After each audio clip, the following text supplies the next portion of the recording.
Hey friends, in this video, I'm going to share to you on how you can uninstall updates from your Windows. So when you update your Windows, the latest updates will be installed into your Windows. Now, in some cases, there are latest updates that can cause issues and problems into your Windows, and uninstalling them can fix that issue. Now, how we can uninstall updates from our Windows, then let's go quick into the process. Click on the Start button and go to Settings. On the left pane in the list of options, you have to click on Windows Update. Then simply scroll down and you will find Update History.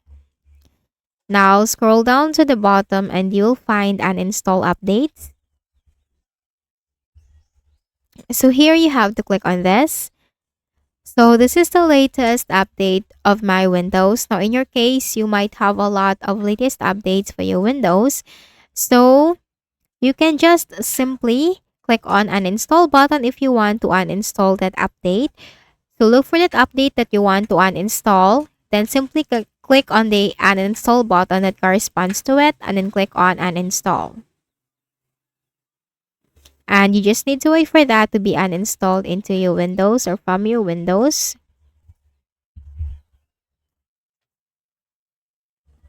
Now, once uninstalled, at the bottom of that update, it will state that uninstalled restart required.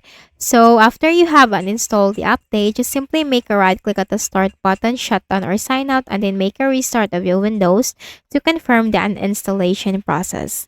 And also, if you want to uninstall updates, you can just simply search for uninstall updates on your Windows search bar and click on it.